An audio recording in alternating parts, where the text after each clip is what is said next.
আসসালামু আলাইকুম, আমি ফাহিম। গত পর্বে আমরা দেখেছিলাম যে কীভাবে শো কমান্ডের মাধ্যমে আমাদের অ্যাডমিন প্যানেলে যতগুলো ডেটাবেস আছে সেগুলো ইনফরমেশন আমরা পেতে পারি। আজকের পর্বে আমরা দেখব কীভাবে একটি ডেটাবেস ক্রিয়েট করতে হয়।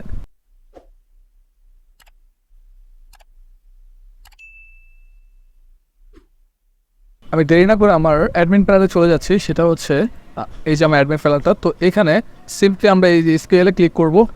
স্কেলে ক্লিক করার পর এখান থেকে আমরা যেহেতু একটা ডেটাবেস ক্রিয়েট করব, মনে রাখতে হবে একটা ডেটাবেস ক্রিয়েট করার সময় কয়েকটা জিনিস ফলো করতে হবে। সেটা হচ্ছে প্রথমত আমরা কোন অপারেশনটা করতে যাচ্ছি, বানাবো, ডিলিট করব, নাকি রিমুভ করব, নাকি কী করব। অর্থাৎ আমরা তো একটা ক্রিয়েট করব, তো আমাদের এখানে প্রথমে লিখতে হবে ক্রিয়েট। ক্রিয়েট লেখার পরে আমরা কি ক্রিয়েট করতে চাচ্ছি, ডেটাবেস নাকি একটা টেবিল, নাকি কী ক্রিয়েট করবো আমরা। তো সেই জিনিসটা আমাদের এখানে বলতে হবে যে আমরা ডেটাবেস ক্রিয়েট করতেছি। তো এখানে বলে দিতে হবে ডেটাবেস। তারপর আমরা ডেটাবেসের নামটা কী দিতে যাচ্ছি। আমার নাম ফাহিম, আমার কলিগের নাম হচ্ছে ওয়াসিম। সো আমি যদি আমার নামে একটা ডেটাবেস ক্রিয়েট করতে চাই, সেক্ষেত্রে এখানে দিতে হবে ফাহিম। অথবা যদি ওয়াসিমের নামে করতে চাই, সেক্ষেত্রে এখানে দিতে হবে ওয়াসিম। দিয়ে দেন হচ্ছে এটা ফরমেশন হচ্ছে প্রত্যেকটা ডেটাবেস ক্রিয়েটের পর কমান্ডটা লেখার পর একটা সেমিক্লোন দিতে হবে। সেমিক্লোন না দিলে কমান্ডটা কাজ করবে না। তো চলেন আমরা এক্সাম্পল দেখি। যেহেতু আমরা একটা ক্রিয়েট করবো ডেটাবেস, তো প্রথমে আমার লিখতে হবে command create.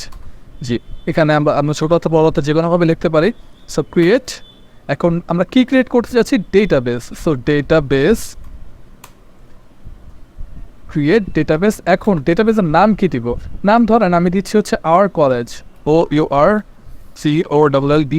Hour college. Okay, then হচ্ছে একটা সেমিক্লোন দিয়ে এটাকে ক্লোজ করে দিচ্ছি। তো এই ছিল হচ্ছে একটা ডেটাবেস ক্রিয়েটার কমান্ড। তো আমরা এখন এটাকে রান করে দেখি যেটা ডেটাবেস ক্রিয়েট হয়েছে কিনা। দেখেন আমাদের বাম পাশে কিন্তু কোনো আওয়ার কলেজ নামে কোনো ডেটাবেস নাই। সেটা রান করার পর যদি আসে তাহলে বুঝতে হবে যে আমাদের ডেটাবেসটা ক্রিয়েট হয়ে গেছে। রান। ওকে, যে এখানে দেখতে পাচ্ছেন যে এই যে আওয়ার কলেজ, এই একটা ডেটাবেস চলে আসছে। সো এই যে এখানে বলতো MySQL return any empty result set. Okay, then হচ্ছে ক্রিয়েট ডেটাবেস, এটা হয়ে গেছে দেখেন। সো এই ছিল একটা কীভাবে ডেটাবেস ক্রিয়েট করতে হয়। তো আমরা আরেকটা ডেটাবেস ক্রিয়েট করে দেখি। সেটা হচ্ছে ক্রিয়েট ডেটাবেস। দেন এখান থেকে দিতে হবে সাবস্ক্রাইবার্স, যে আমার সাবস্ক্রাইবার কারা আছে তাদেরটা আমি দেখতে চাচ্ছি। তো সাবস্ক্রাইবার্স, এটাকে দেন সেমিক্লোন দিয়ে ক্লোজ।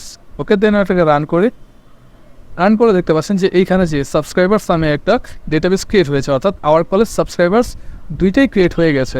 তো এই ছিল হচ্ছে কীভাবে ডেটাবেস ক্রিয়েট করতে হয় তার কমান্ড। পরবর্তী ভিডিওতে আমরা দেখব কীভাবে একটা ডেটাবেসকে ড্রপ করতে হয়।